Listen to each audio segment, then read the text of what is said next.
माँ को बहुत दर्द हो रही थी, फिर भी वह अपनी दर्द को सहती जा रही थी। जब माँ से दर्द बर्दाश्त नहीं हुई तो वह बिस्तर पर असहाय होकर लेट गई और मैं उसी का फ़ायदा उठाकर मैंने जो किया वह हर किसी को सोचने पर मजबूर कर देगा। हाय दोस्तों, मेरा नाम आकाश है और मैं एक छोटे से गांव में रहता हूं। हमारे घर में मैं और मेरे माता पिता ही रहते हैं। अभी मैं 17 साल का था और मेरे पिताजी बेरोजगार थे। उसे जो भी काम मिलता वह काम कर लेते थे। कुछ दिनों से पिताजी को कुछ भी काम नहीं मिल रहा था तो वह किसी बड़े शहरों में काम पर जाने का फैसला किया। वह माँ और मुझे यह बात कही तो हम दोनों पिताजी के बात को नहीं टाल सके, क्योंकि वह काम पर नहीं जाते तो हम लोग भूखे मर जाते। फिर पिताजी ने 1-2 दिन बाद काम करने के लिए कहीं दूर शहर चले गए। अब घर में हम माँ बेटे के सिवा कोई और नहीं था। मैं अपनी माँ को माँ कम दोस्त ज़्यादा समझता था। एक दिन माँ लकड़ी की सीढ़ी पर चढ़कर घर की साफ सफाई कर रही थी। तभी अचानक सीढ़ी फिसल गई और माँ धड़ाम से नीचे ज़मीन पर गिर पड़ी और उसके पैरों और कुछ और जगहों पर चोट लग गई। माँ को बहुत दर्द होने से वह दर्द से कराहने लगी और वह वहाँ से हिल भी नहीं पा रही थी। वह बहुत देर तक वहीं पर बैठी रही, पर माँ ने मुझे कुछ नहीं बताया और दिन भर काम करती रही। फिर शाम हुई तो माँ का दर्द और बढ़ गई। जब माँ से दर्द बर्दाश्त नहीं हुई तो वह बिस्तर पर असहाय होकर लेट गई।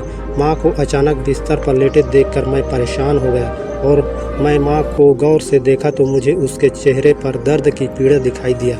मैं धीरे धीरे माँ के पास जाकर उसके पैर की तरफ बिस्तर पर बैठकर माँ से पूछा, क्या बात है माँ, तुम कुछ परेशान लग रही हो?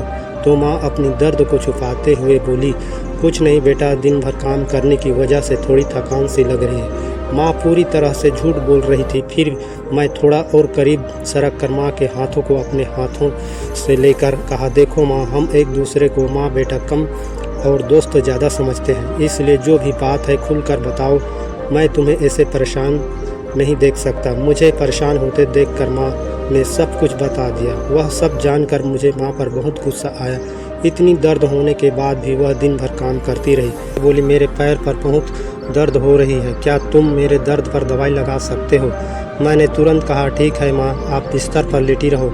इतना कहकर मैं अपने कमरे में रखी हुई दवाई को लाकर माँ दर्द वाली जगह पर लगाया और उसके पैरों को धीरे धीरे दबाने लगा तो माँ को अब कुछ हद तक दर्द से राहत मिलने लगी थी। माँ का दर्द कुछ कम हुआ तो नींद के आगोश में जा चुकी थी।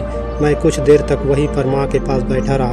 2-3 घंटे बाद जब माँ की नींद खुली तो माँ की आंखें फटी की फटी रह गई। मैंने रात का खाना बनाकर टेबल पर रखा था और वहीं पर बैठकर माँ के उठने का इंतज़ार कर रहा था। माँ के आँख खुलते ही मैं उसके पास जाकर माँ को अपने हाथों से सहारा देकर उठाया और उसे बिस्तर पर बिठाया और माँ को खाना परोस दिया। यह देखकर मेरी माँ ने मुझे खुशी से अपने गले से लगाकर अपने आंचल में छुपा लिया और कहने लगी, मैं कितनी नसीब वाली हूँ कि मुझे तुझ जैसा बेटा मिला। माँ के प्यार को देखकर मेरे आँखों से आंसू छलक आए।